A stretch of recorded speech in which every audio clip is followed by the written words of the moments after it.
नमस्कार। आप लोगों का स्वागत है हमारे YouTube चैनल शिक्षा सबको में। हम लोग उच्चतर माध्यमिक पाठ्यक्रम यानी कि इंटरमीडिएट का व्यवसाय अध्ययन विषय पढ़ रहे हैं।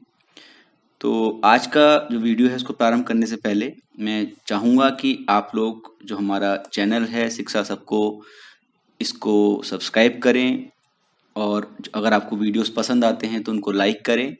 और हाँ, अगर आपको हमारे जो वीडियोस हैं नए वीडियोस के बारे में जानना है तो आप ये बेल आइकन दबाएं और जिससे कि आपको नोटिफिकेशन मिलते रहें, आपको पता चलता रहे कि क्या अपडेट है, हमारे चैनल में कौन सा नया वीडियो आया है। साथ साथ मैं आपके साथ अपना व्हाट्सएप नंबर शेयर कर रहा हूँ जो कि है 7895860757। तो आप लोग अपना इस विषय से संबंधित या किसी और विषय से संबंधित कोई भी परेशानी होती है तो आप लोग हमसे इस व्हाट्सएप नंबर के माध्यम से मैसेज करके पूछ सकते हैं।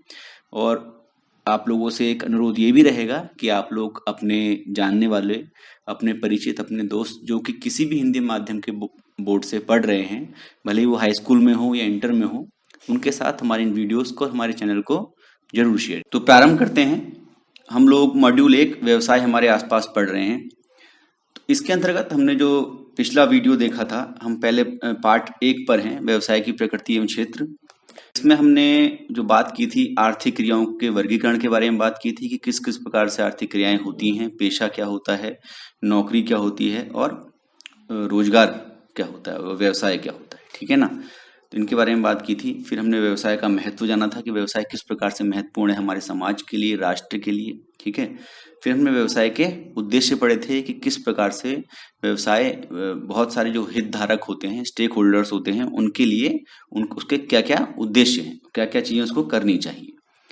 और हमने सबसे अंत में व्यवसाय में लाभ की भूमिका के बारे में बात की थी। व्यवसाय में लाभ उसी तरीके से है जैसे कि मनुष्य के शरीर में रक्त या खून। तो जिस प्रकार से खून हमारे जीवित रहने में मदद करता है, उसी प्रकार से लाभ जो है वो व्यवसाय के जीवित रहने में मदद करता है। मतलब व्यवसाय खड़ा रहे इसके लिए मदद करता है लाभ।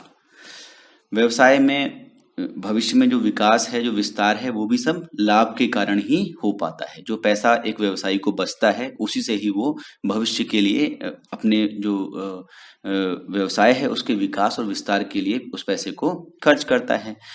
व्यवसाय में लाभ एक प्रकार का प्रलोभन है जो कि किसी व्यवसायी को मिलता है, जो कि किसी व्यवसायी को होता है, वो प्रलोभन के कारण ही व्यवसाय की स्थापना करता है। लाभ एक मोटिवेटर भी आप उसको कह सकते हैं। फिर जो लाभ है वो प्रतिष्ठा से भी जुड़ा होता है। जो कंपनियां लाभ कमा रही होती हैं उनको अच्छी नज़र से देखा जाता है, उनके बारे में अच्छी बातें की जाती हैं, तो वो लाभ प्रतिष्ठा को भी जन्म देता है, ठीक है ना, प्रतिष्ठा को बढ़ाता है। इसी प्रकार से लाभ लक्ष्यों की प्राप्ति में भी सहायक होता है। कंपनी कुछ टारगेट बना के चलती है कि हम अगले 5 सालों में इतना कुछ कर लेंगे, अगले 10 सालों में इतना कुछ कर लेंगे, तो उस सब चीज़ों को अचीव करने में, उस सब को प्राप्त करने में लाभ की बहुत बड़ी भूमिका होती है। फिर जब हम किसी कंपनियों की बात करते हैं, 2 कंपनियों को कंपेयर करना चाहते हैं, उनकी तुलना करने चाहते हैं, तो हम लाभ को एज अ इंडिकेटर यूज करते हैं, एक सूचकांक की तरह यूज करते हैं, और वो कार्यकुशलता के माप को दिखाता है। तो जो कंपनी जितनी अधिक कार्यकुशल होगी, जितनी अच्छी तरीके से अपने संसाधनों का उपयोग कर रही होगी, वो उतना ही अधिक लाभ प्राप्त कर रही होगी, ऐसा माना जाता है। ऐसे ही जो व्यवसाय में लाभ है वो व्यवसायियों की जीविका का माध्यम है। व्यवसायियों की जो जीविका चलती है वो लाभ के माध्यम से ही चलती है। जो पैसा वो व्यवसाय से कमाते हैं उसको लाभ कहते हैं, और उसी के आधार पर वो अपना जीवन काटते हैं, जीवन व्यतीत करते हैं, ठीक है। तो ये बात तो हो गई व्यवसाय में लाभ की भूमिका में। कि अगला जो टॉपिक है वह है व्यवसायिक जोखिम। तो व्यवसायिक जोखिम क्या होता है, जिसको इंग्लिश में रिस्क बोलते हैं, ठीक है ना। तो जब व्यक्ति व्यवसाय करता है, कोई ऐसा ही व्यक्ति व्यवसाय करता है जो कि जोखिम ले सकता है, ठीक है ना। जोखिम का मतलब है अनिश्चितता, मतलब अनसर्टेनिटी। तो अनिश्चितताएं कई प्रकार की हो सकती हैं। फैशन में बदलाव हो, मान लीजिए आप एक प्रकार का आपने कुछ कपड़ा बनाया, कुछ पहनने का कपड़ा बनाया और उसका फैशन चेंज हो गया, ठीक है, तो आपको नुकसान हो सकता है। तो फैशन में बदलाव हो या बाजार मूल्य में गिरावट के कारण हानि हो, ये सब व्यवसायिक जोखिम के प्रकार हैं, अनिश्चितताओं के प्रकार हैं। ऐसे ही उत्पादित वस्तुओं में आग लग जाए, तूफान आ जाए, चक्रवात आ जाए, चोरी हो जाए, इसके कारण भी उत्पादित वस्तुएं नष्ट हो सकती हैं। किसी भी प्रकार से कि व्यवसाय को अगर करना आप करते हैं तो उसमें एक जोखिम का तत्व होता है, एक एलिमेंट होता है रिस्क का। ठीक है ना, मतलब ये है कि उसके अंदर एक चीज है, वो है रिस्क। अगर आप व्यवसाय करना चाहते हैं तो आपको रिस्क लेना पड़ेगा। अगर आप रिस्क नहीं ले सकते तो आप व्यवसाय कर नहीं कर सकते हैं। ठीक है ना, व्यवसाय में किसी न किसी प्रकार से रिस्क इन्वॉल्व होता है, रिस्क जोखिम का तत्व रहता है। व्यवसायिक जोखिम का अर्थ है भविष्य में किसी अनहोनी के कारण हानि, अनहोनी घटना के कारण होने वाली हानि। ठीक है ना, तो उसका जो व्यवसायिक जोखिम को अगर आप परिभाषित करेंगे तो उसको ऐसे कह सकते हैं कि भविष्य में किसी अनहोनी घटना से, ऐसी घटना जो कि नहीं होनी चाहिए, उसके कारण होने वाली हानि को ही व्यवसायिक जोखिम कहा जाता है। ठीक है, अब व्यवसायिक जोखिम की प्रकृति क्या होती है? सबसे बड़ी बात है व्यवसायिक जोखिम में एक चीज होती है, वो होती है अनिश्चितता, अनसर्टेनिटी, मतलब कल क्या होना है वो किसी को पता नहीं है। अगली बात है लाभ जो है जोखिम का प्रतिफल है। तो अब जैसे हमने बात की कि व्यवसायी जोखिम लेता है तो वो लाभ भी प्राप्त करता है। ठीक है ना, जोखिम की वजह से ही लाभ होता है। तो लाभ क्या है? जोखिम का प्रतिफल है। जो रिटर्न है या जो प्रॉफिट है वो हमेशा रिस्क को लेने का रिवार्ड होता है। ठीक है ना, तो अगर आप रिस्क लेंगे तो उसका इनाम आपको लाभ के रूप में मिलेगा। ठीक है ना, अब ये भी जरूरी नहीं है कि आपको हमेशा लाभ ही, ठीक है ना, हो सकता है हानि भी हो सकती है। ठीक है, तो लाभ लेकिन जो होता है वो केवल उन्हीं को ही प्राप्त होगा जो कि जोखिम ले रहे हैं। इसको माप जो व्यावसायिक जोखिम है उसको मापना कठिन होता है। ठीक है ना, इसको मापना इतना आसान नहीं है। इसके साथ साथ जो व्यावसायिक जोखिम है वो व्यवसाय का एक आवश्यक तत्व है। इसके अंदर होता ही होता है। व्यवसाय में जोखिम का एक एक व्यवसाय जो है वो जोखिम के साथ जुड़ा हुआ है। ठीक है ना, और साथ साथ व्यवसाय के आकार प्रकार, वो किस किस किस जगह पे काम कर रहा है, उसकी स्थिति, ठीक है ना, इन सब के कारण, इन इन सब विविधताओं के कारण जोखिम की प्रकृति अलग अलग होती है। ठीक है ना, अलग अलग व्यवसाय में उसके साइज के, उसके आकार के हिसाब से अलग अलग प्रकार का जोखिम इन्वॉल्व होता है। ठीक है, तो वो हर हर एक इंडस्ट्री में, हर एक उद्योग में अलग अलग प्रकार का जोखिम आपको मिलेगा। ठीक है ना, तो विविधता रहे। इसके पश्चात है व्यवसायिक जोखिम के कारण। सबसे पहला कारण है प्राकृतिक कारण। प्राकृतिक कारणों में क्या क्या चीजें हो सकती हैं जो कि प्रकृति के द्वारा होती हैं, जैसे बारिश, अत्यधिक बारिश हो गई तो बाढ़ आ गई, कहीं बादल फट गया। ठीक है ना, ये सब जो है प्राकृतिक कारणों में इन्वॉल्व रहता है। अभी आपने पिछले दिनों एक घटना सुनी होगी, उत्तराखंड में एक ग्लेशियर के टूटने की वजह से, ग्लेशियर के ढहने की वजह से जो उद्योग है, जो जल विद्युत वाला उद्योग है, उसको भारी हानि का सामना करना पड़ा था। ठीक है ना, तो वो क्या है? वो एक प्राकृतिक कारण है। ठीक है ना, व्यवसायिक जोखिम का एक प्राकृतिक कारण है। क्या था? किसी के हाथ में थोड़ी ना थी वो चीज, तो उसमें प्रकृति की वजह से ही एक एक एक हानि का सामना करना पड़ा बिजनेस को, कई लोग उसमें मर भी गए। इसके पश्चात है आर्थिक कारण। तो आर्थिक कारण कई प्रकार से हो सकते हैं, जैसे आप कह सकते हैं बैंकों में इंटरेस्ट रेट का चेंज हो जाना। ठीक है ना, ब्याज दर, जिस दर पे आपने पैसा उठाया है मार्केट से, उसमें अगर परिवर्तन हो जाता है तो एक आर्थिक दर में आएगा। या फिर जो सरकार है उसने कोई अपनी नीति चेंज कर दी है, ठीक है, उसने अपनी कुछ टैक्स में बदलाव कर दिया है, तो वो भी एक आर्थिक कारण हो सकता है। तो ऐसे ऐसे कारण आर्थिक कारणों में आएंगे। अगला है राजनीतिक कारण। अब राजनीतिक कारण भी इन्वॉल्व होते हैं। जब आप कोई व्यवसाय कर रहे होते हैं तो आप राजनीतिक दखल से अलग नहीं रह सकते। ठीक है ना, क्योंकि आपको उसी समाज के अंदर अपना काम करना है जिसमें कि अन्य जो राजनीतिक तत्व हैं वो भी मौजूद रहते हैं। तो मान लीजिए अगर आप व्यवसाय कर रहे हैं, आप चीनी के व्यवसाय में जुड़े हुए हैं, तो सरकार, अभी जो मौजूदा सरकार है वो तो चीनी उद्योग को बढ़ावा देने के लिए बहुत सारे कदम उसने घोषित किए हैं और बहुत सारी योजनाओं पर वो काम कर रही है, लेकिन किसी कारणवश वो सरकार गिर जाती है। ठीक है ना, तो जो हो सकता है अगली सरकार जो आए उसकी प्राथमिकता चीनी उद्योग ना होके कोई और उद्योग हो, किसी और उद्योग पे ध्यान देना चाहती हो, तो वहां पर एक रिस्क इन्वॉल्व है। ठीक है ना, जो कि किससे आ रहा है? पॉलिटिकल इन्वायरमेंट की वजह से आ रहा है, राजनीतिक जो पर्यावरण है उसकी वजह से आ रहा है। तो वहां जो ये कारण होंगे वो राजनीतिक कारण में आएंगे। अगला है मानवीय कारण। अब मानवीय कारण हो सकता है कि आपके जो मैनेजर्स हैं या कि जो आपके काम करने वाले लोग हैं उनकी वजह से आपको अगर कोई नुकसान हो सकता है, उसका भी रिस्क है। वो हो सकता है आपके साथ धोखाधड़ी कर दें, तो ये सब चीजें जो हैं वो मानवीय कारण में आएंगी। और भौतिक और तकनीकी कारणों में आएंगी कि आपके जो मान लीजिए आप जिस जिस तकनीक पे आप अपना व्यवसाय चला रहे हैं, हो सकता है उस तकनीक में कुछ परिवर्तन हो जाए और उस तकनीक में परिवर्तन के कारण आपका जो व्यवसाय है वो उतना लाभकारी ना रह जाए। ठीक है ना, हो सकता है नई टेक्नोलॉजी आ गई और जो दूसरे लोग हैं वो आपके बिजनेस से सस्ता माल बनाने लगे, और सस्ता माल बना रहे हैं तो सस्ते में बेचेंगे भी। ठीक है ना, तो इस कारण से भी आपको नुकसान हो सकता है। ऐसे ही हो सकता है कि आपके जो मशीनरी लगी हुई है, आपने कहीं पे कोई टैंक है उसके अंदर से कुछ रिसाव हो जाए, कोई केमिकल रिलीज हो जाए, ठीक है ना, जो कि बाहर सब लोगों के लिए हानि कर दे। हो सकता है आपको आपका व्यवसाय बंद करने की नौबत आ जाए। ठीक है ना, या आपके यहाँ कोई दुर्घटना हो जाए, आपकी जो आपने मान लीजिए कोई अच्छी क्वालिटी की मशीनें नहीं लगा रखी, हो सकता है उसकी वजह से दुर्घटना हो जाए। तो ये सब भौतिक और तकनीकी कारण आएंगे। जो इसके कारण जोखिम होंगे वो भौतिक और तकनीकी कारणों में कवर होंगे। इसके पश्चात है व्यवसायिक क्रियाओं का वर्गीकरण। तो ये जो व्यवसायिक क्रियाओं का वर्गीकरण है, ये सब चीजें हमने पिछले पार्ट में, जो पिछला हाई स्कूल था उसमें पढ़ रखी हैं। मैं आपको बहुत शॉर्ट में बताऊंगा सारी चीजें। अगर आपको कोई टॉपिक समझ में नहीं आता है तो आप मुझसे पूछ सकते हैं। और साथ ही साथ ये भी चीज़ है, जब आप पूछेंगे तो आप मुझे केवल टॉपिक का नाम लिख के भेज सकते हैं हमारे व्हाट्सएप नंबर पे। मैं आपको उसके बारे में वीडियो अगला बना दूंगा अगर कुछ आपको समझ में नहीं आती है। और साथ साथ आप हमारे हाई स्कूल के जो वीडियोस थे, इस जो ये व्यवसाय की प्रकृति एवं क्षेत्र नाम का पाठ उसमें भी था। उसमें हमने बहुत पूरे डिटेल में चीज़ें पढ़ी थी। ठीक है ना, एक एक चीज़ को हमने फिर व्यवसाय और उद्योग भी पढ़ा था हमने उसमें, तो उसके अंदर भी हमने अच्छे तरीके से पढ़ा था। वो सब चीज़ें हम इसमें शॉर्ट में कवर कर रहे हैं।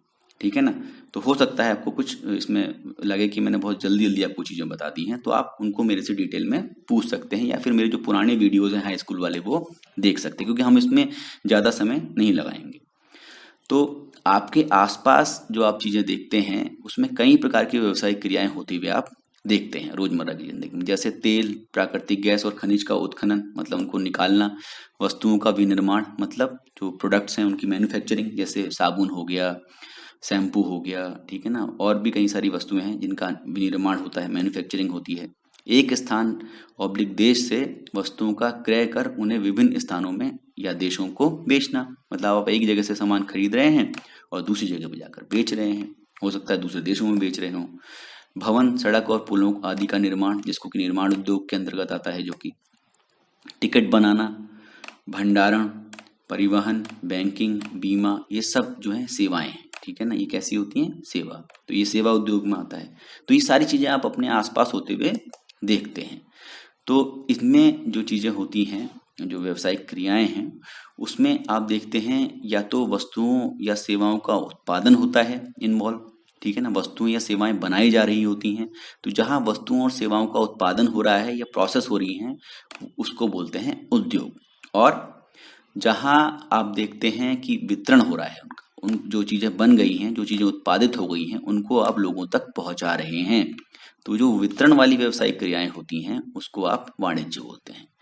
ठीक है ना, तो उद्योग और वाणिज्य में ये बेसिक डिफरेंस है कि उद्योग जो है वो उत्पादन से संबंधित होता है और वाणिज्य जो है वो वस्तुओं या सेवाओं के वितरण से संबंधित है।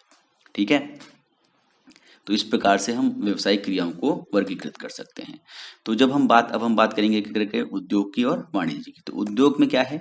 उद्योग मूल रूप से वे सभी व्यवसायिक क्रियाएं हैं जिनका संबंध वस्तुओं और सेवाओं के उत्पादन और प्रक्रियण से है, मतलब उनके प्रोडक्शन और प्रोसेसिंग से संबंधित है, वो है उद्योग।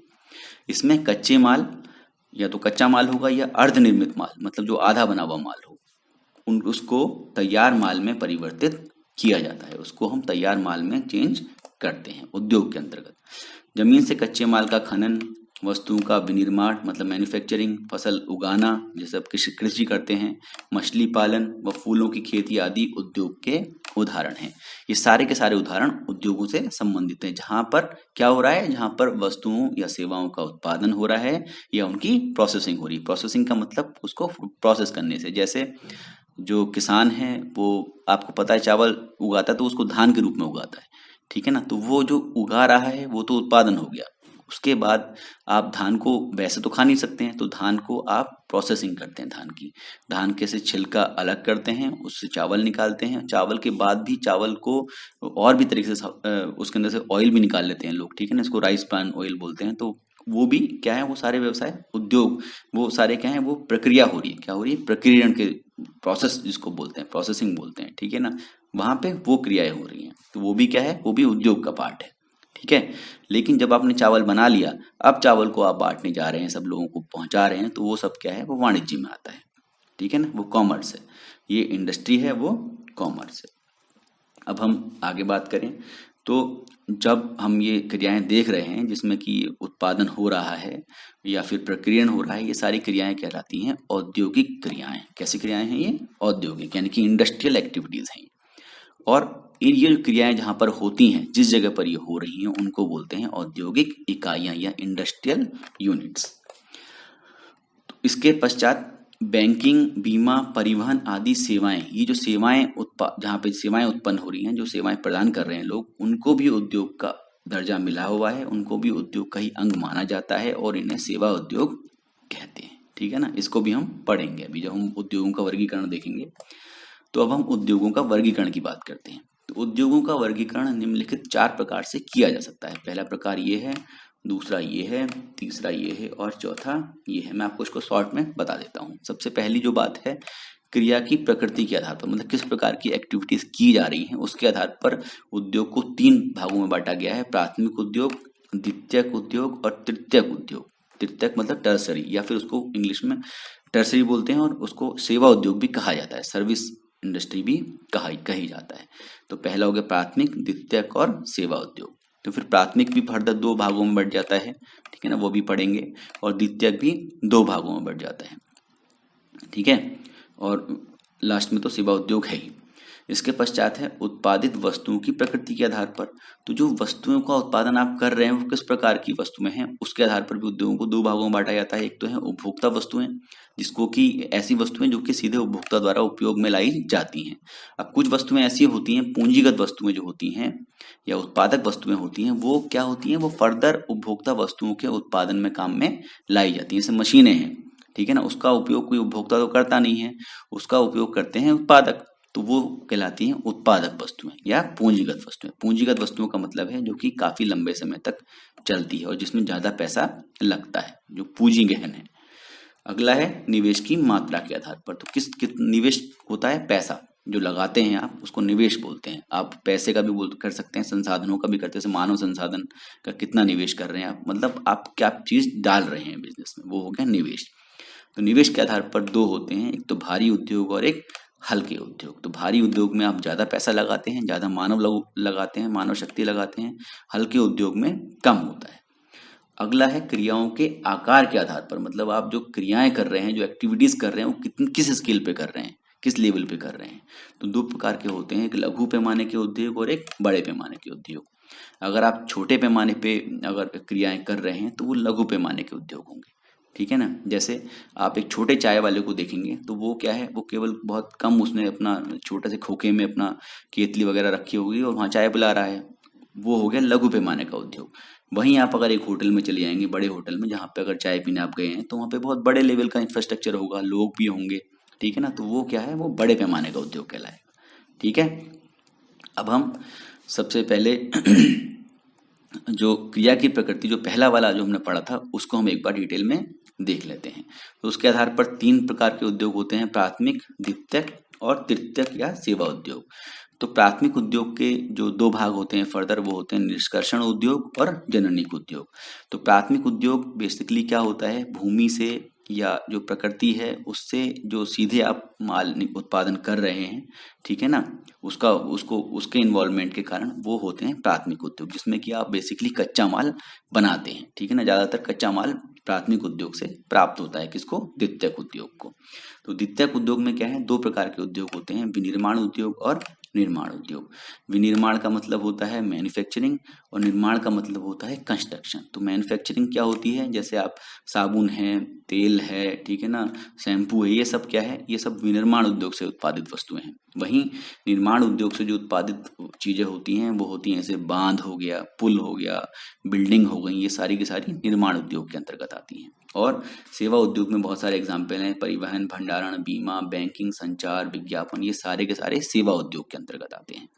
तो जब हम अब एक एक करके इन सारे को एग्जाम्पल्स को देख लेते हैं। सबसे पहले हम बात करते हैं प्राथमिक उद्योग की। तो प्राथमिक उद्योग, जैसे मैंने आपसे कहा, प्रकृति से ही जो चीजें आप ले लेते हैं, प्रकृति से जो प्राप्त आपको चीजें हो रही हैं, तो उसमें जैसे जैसे आप कोयला है, तेल है, खनिज पदार्थ है, इसका निष्कर्षण कर रहे हैं, ठीक है ना, या फिर जैसे पौधे, पशु, इन सब के प्रजनन और विकास से जुड़ी क्रियाएं कर रहे हैं, तो ये सारी की सारी प्राथमिक उद्योग में आती हैं, ठीक है ना। प्राथमिक उद्योग को मैंने आपको बताया था दो भाग होते हैं। पहला होता है जननिक उद्योग, जिसमें कि आप क्या करते हैं, एक प्राकृतिक चीज से दूसरी प्राकृतिक चीज को पैदा कर रहे हैं, ठीक है। जैसे आप ये मुर्गी फार्म देख रहे हैं, तो इसमें क्या है, आप जननिक उद्योग में इन्वॉल्व हैं, ठीक है ना। इसमें आप क्या करते हैं, इसमें आप एक मतलब कहना चाहिए जीव जंतुओं को बनाते हैं, या हो सकता है पौधों को बना रहे हैं, ठीक है ना। जैसे आप पौधे की नर्सरी होती है, वो भी जननिक उद्योग का उदाहरण है, जहाँ पे कि आप एक पौधे से दूसरा पौधा, उसके बीज के साथ से दूसरा पौधा बनाते हैं, कई सारे पौधे बनाते हैं, उन पौधों को फिर बेचते हैं। ये सब जननिक उद्योग का अंतर्गत आते हैं। और दूसरा जो प्रकार का उद्योग है वो है निष्कर्षण। निष्कर्षण का मतलब होता है एक्सट्रैक्शन, मतलब निकालना कुछ। तो आप जो धरती है, भूमि है, उससे बहुत सारी प्रकार के खनिज संपदा निकालते हैं, ठीक है ना। वो जो खनिज संपदा निकालने के जो उद्योग हैं वो निष्कर्षण उद्योग कहलाता है, ठीक है ना।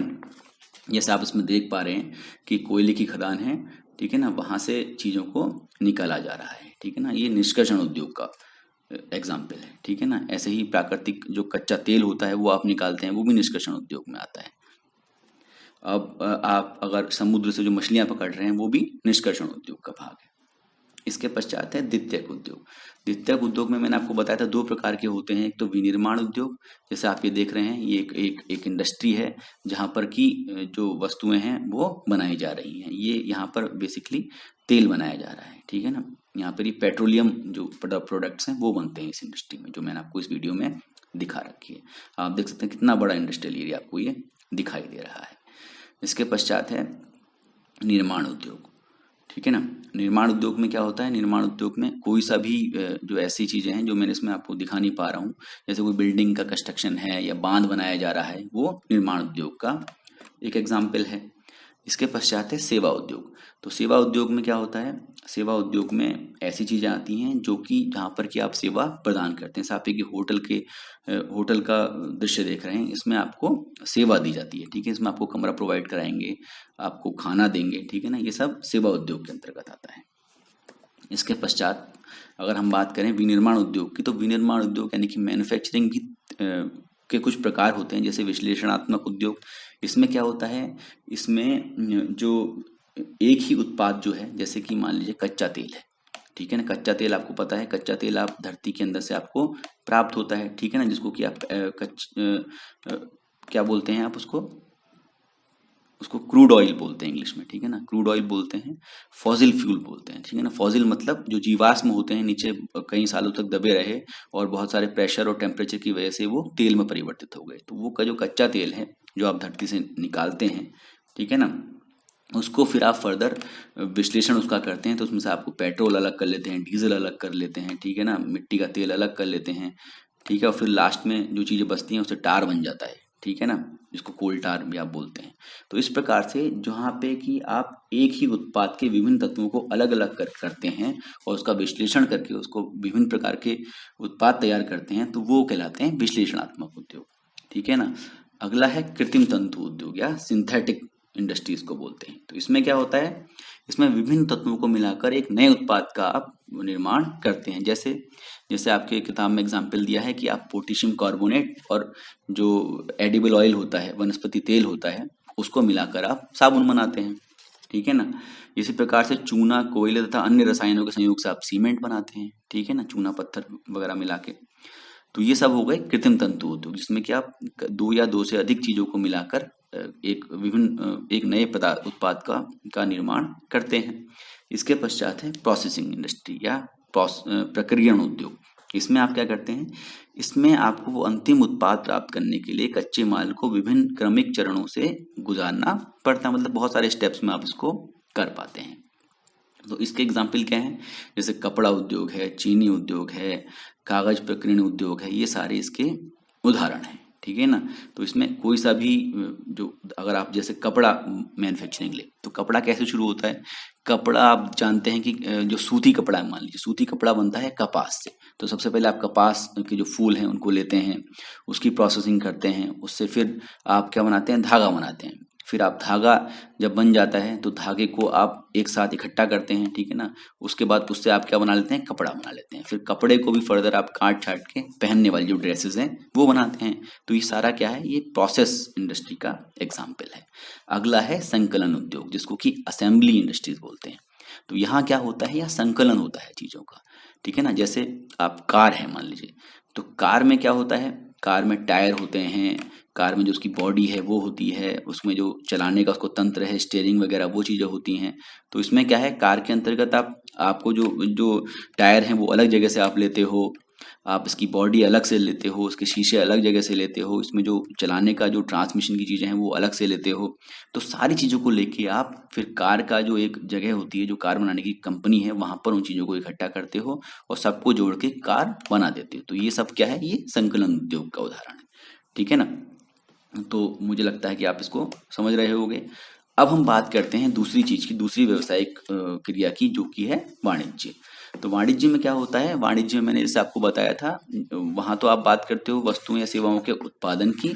वाणिज्य जो उत्तरदायी होता है वो उन वस्तुओं, जो उत्पादित वस्तुएं या सेवाएं हैं, उनको जो एंड कंज्यूमर है उस तक पहुंचाने के लिए जो जिम्मेदारी होती है वो होती है वाणिज्य की। तो वाणिज्य के अंतर्गत क्या होता है, जो उत्पादित वस्तुओं और सेवाओं को लोगों को उपलब्ध कराने के लिए कुछ अतिरिक्त क्रियाएं की जाती हैं, वो सब वाणिज्य कहलाती हैं, ठीक है ना। तो सभी उत्पादित वस्तुएं या सेवाएं लोगों को उपलब्ध कराने के लिए जो क्रियाएं करते हैं, जो बिजनेसमैन, जो व्यवसायी करता है, वो लोगों को जैसे लोगों को उत्पाद के बारे में सूचित करना, लोगों को बताना कि हमारे पास ये उत्पाद है, उत्पाद को सही स्थान पर संग्रहित करना, उसको इकट्ठा करना, एक जगह पर स्टोर करना, फुटकर विक्रय की व्यवस्था करना। फुटकर विक्रय मतलब जो आपको पता है, थोक और फुटकर दो प्रकार के विक्रय होते हैं। तो फुटकर विक्रय होता है जहाँ पे कि आप सीधे सीधे उपभोक्ता को माल बेचते हैं, उसकी व्यवस्था करना।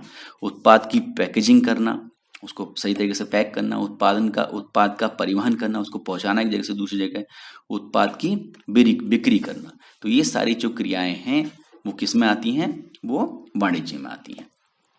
तो ये सभी क्रियाएं वाणिज्य के अंतर्गत आती हैं। वाणिज्य में जब वाणिज्य के हम लक्षणों की अगर बात करेंगे, तो वाणिज्य को उसके लक्षणों के हिसाब से दो प्रकार से आप बांट सकते हैं। जैसे पहला तो हो गया वस्तुओं और सेवाओं का क्रय एवं विक्रय। मतलब यहाँ हम बात कर रहे हैं कि वाणिज्य में क्या क्या चीजें सम्मिलित होती हैं, क्या क्या चीजें वाणिज्य में रहती हैं। आप कैसे पहचानेंगे कि वाणिज्य हो रहा है, कॉमर्स हो रहा है। तो सबसे पहले आप देखेंगे अगर वहां वस्तुओं या सेवाओं का क्रय विक्रय हो रहा है, मतलब उसको लोग खरीद रहे हैं और बेच रहे हैं। तो और ऐसे ही जो दूसरी चीज हो रही होगी वह है उत्पादन स्थल से उपभोक्ता स्थल तक बिना रुकावट के वस्तुओं और सेवाओं के सुगम प्रवाह को बनाए रखने के लिए आवश्यक क्रियाएं। तो इस प्रकार से दो प्रकार की क्रियाएं इसमें होती हैं। पहली तो होती है वस्तुओं और सेवाओं का क्रय विक्रय, जिसको कि हम बोलते हैं व्यापार। और दूसरी होती है कि आप जहां पर आप माल बना रहे हो वहां से वस्तुओं को उपभोक्ता जहां रहते हैं वहां तक पहुंचाते हैं आप, ठीक है ना। तो उसके लिए आपको बहुत सारी जो क्रियाएं हैं उनकी आवश्यकता पड़ती हैं, जो कि क्रियाएं कहलाती हैं व्यापार की सहायक क्रियाएं, ठीक है ना। तो व्यापार और व्यापार की सहायक क्रियाएं, ये दोनों चीजें इन्वॉल्व होती हैं किसमें, वाणिज्य में। तो वाणिज्य के दो भाग हो गए, एक हो गए व्यापार और दूसरा हो गया व्यापार की सहायक क्रियाएं। तो व्यापार क्या होता है, इसमें वस्तुओं का वास्तविक क्रय विक्रय होता है। मतलब इसमें आप वस्तुओं को खरीदते बेचते हैं। इसमें वस्तुओं को किसी एक स्थान या व्यक्ति से क्रय करके आप वो एक जगह से खरीदते हैं और किसी अन्य व्यक्ति को या किसी अन्य स्थान पर उसको आप बेचते हैं, ठीक है ना। तो ये है व्यापार, जिसमें कि आप एक जगह पर माल को खरीद रहे हैं और उस जगह से दूसरी जगह ले जाकर माल को बेच रहे हैं, या हो सकता है उसी जगह पर भी बेच सकते हैं, ठीक है ना। तो व्यापार में ये हम जो चीजें पढ़ रहे हैं इससे हमें पता चलेगा कि व्यापार होता क्या है। ये सब व्यापार के लक्षणों को दिखा रहे हैं।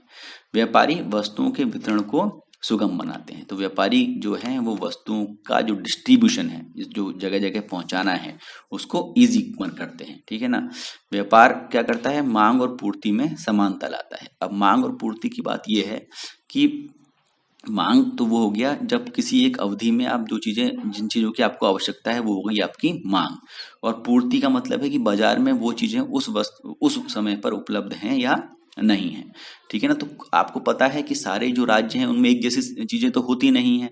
जैसे पंजाब है, पंजाब में चावल बहुत बहुतायत में होता है, ठीक है, बहुत ज़्यादा मात्रा में होता है, लेकिन वहाँ चावल की खपत उतनी नहीं होती है। ठीक है ना। तो क्या करते हैं हम लोग जो बंगाल या उड़ीसा है जहाँ पर कि चावल बहुतायत में खाया जाता है, तो वहाँ पर क्योंकि चावल की बहुत ज़्यादा मांग है और पंजाब में बहुत ज़्यादा पूर्ति है, बहुत ज़्यादा आपूर्ति है, तो आप क्या करेंगे, आप पंजाब से चावल लेके बंगाल या उड़ीसा में बेच देंगे। तो इस प्रकार से ये व्यापार क्या करता है, मांग और पूर्ति में समानता लाता है। ठीक है ना।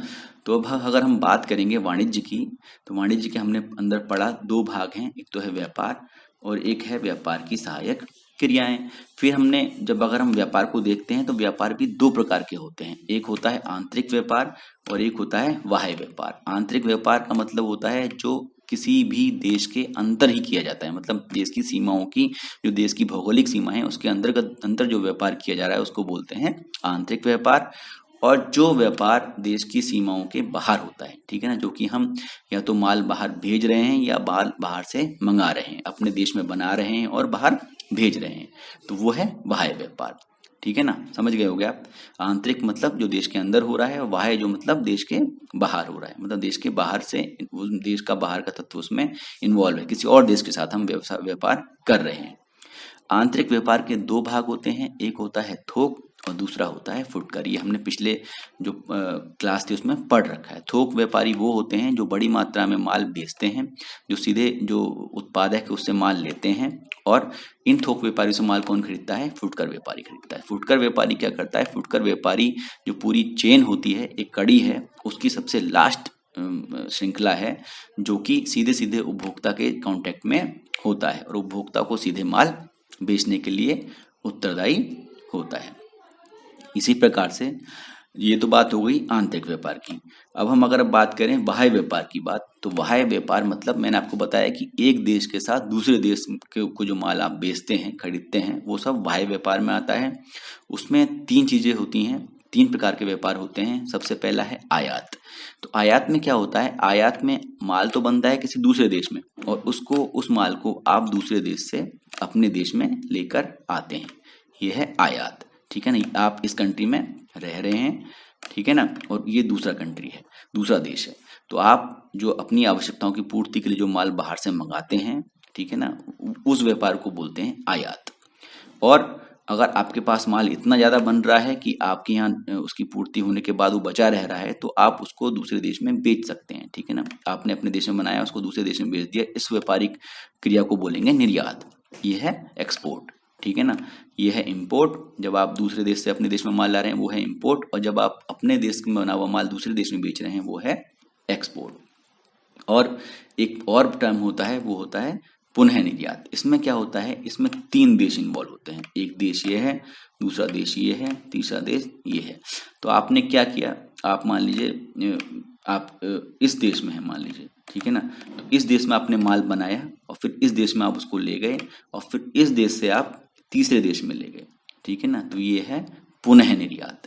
ठीक है ना, तो इसमें आप क्या करते हैं, अपने देश से माल जो है, हो सकता है कई सारे ऐसे प्रतिबंध हो कि आप शायद अपने देश से इस देश में सीधे माल ना बेच पा रहे हों, ऐसा हो सकता है, तो आप क्या करेंगे, आप एक तीसरे कंट्री को देंगे, दूसरे कंट्री को देंगे, वो दूसरा कंट्री उस जो कंट्री जिसको जरूरत है उसको दे देगा।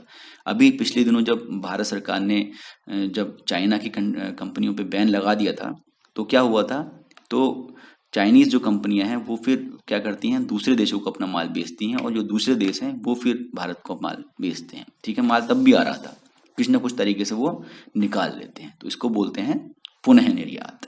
ठीक है, अब हम बात कर लेते हैं शॉर्ट में व्यापार की सहायक क्रियाओं की। तो व्यापार की जो सहायक क्रियाएं हैं इसके बारे में हमने पिछले जो हाई स्कूल था उसमें पूरे चैप्टर, मतलब एक एक चैप्टर पढ़ा था हर एक चीज के बारे में अलग अलग। जैसे परिवहन है, तो परिवहन किस काम आता है, परिवहन का काम होता है व्यवसाय के लिए एक, मतलब जो माल है उसको एक जगह से दूसरी जगह ले जाने को सुगम करना। तो परिवहन के माध्यम से हम जो तैयार माल है, उत्पादित माल है, उसको एक जगह से दूसरी जगह ले जाते हैं। ठीक है ना, इसमें रेल परिवहन होता है, भूमि परिवहन होता है, जल परिवहन होता है, ये सारे वायु परिवहन होता है, ये सारे के सारे चीजें इसमें आती हैं। अगला है भंडारण। तो भंडारण में भी क्या होता है, भंडारण मतलब जब आप उत्पादित माल बना लेते हैं तो कई बार ऐसा होता है कि आपके पास उस माल को रखने के लिए जगह नहीं होती है, तो आप भंडारण सेवाओं का उपयोग करते हैं। तो ऐसी बहुत सारी संस्थाएं हैं जो कि भंडारण सेवाएं प्रदान करती हैं, जैसे कि फूड कॉरपोरेशन ऑफ इंडिया है, वो जो खाद्य पदार्थ हैं उनके लिए भंडारण सेवाएं प्रदान करती है। ठीक है, ऐसे ही अगली चीज है बीमा। तो बीमा हमने भी पढ़ा था, व्यवसाय में जोखिम होता है, तो अगर व्यवसायी चाहे तो अपने जोखिम को दूसरे एक संस्था के साथ बांट सकता है, जिसको कि बोलते हैं बीमा। ठीक है ना, तो व्यवसाय अपने जो जोखिम है उसको दूसरे के साथ बांटना ही बीमा कहलाता है। तो इसमें क्या होता है, इसमें आप अपने व्यवसाय का जोखिम बीमा कंपनी के साथ बांटते हैं, और उस जोखिम को बांटने के एवज में बीमा कंपनी आपसे कुछ धनराशि लेती है, जिसको कि आप प्रीमियम बोलते हैं। ठीक है ना, तो ये इस प्रकार से आपको सुविधा मिलती है अपने जोखिम को कम करने की। तो ये तो हो गया बीमा, शॉर्ट में आपको मैंने बता दिया। अगला है बैंकिंग। तो बैंकिंग क्या करता है, आपको पता है व्यवसायी को बहुत सारे संसाधनों की आवश्यकता होती है अपने व्यवसाय को चलाने के लिए, खड़ा करने के लिए, बनाने के लिए। उनमें से एक जो सेवा है वो है पैसा। ठीक है ना, एक संसाधन पैसा है, उस पैसे का जो इंतजाम है वो बैंक के माध्यम से होता है। ठीक है ना, बैंक से व्यवसाय करने के लिए पैसा मुहैया कराते हैं। ठीक है ना, तो आप कभी भी आपको आवश्यकता होती है तो आप बैंक से पैसा ले सकते हैं। आपके व्यवसाय में अधिक पैसा अगर इकट्ठा हो गया है तो आप उसको वापस बैंक में जमा कर सकते हैं, जहां से कि आपको आपको अपने जो पैसा आप बैंक में जमा कर रहे हैं उस पर एक आय प्राप्त होगी, जिसको कि ब्याज बोलते हैं।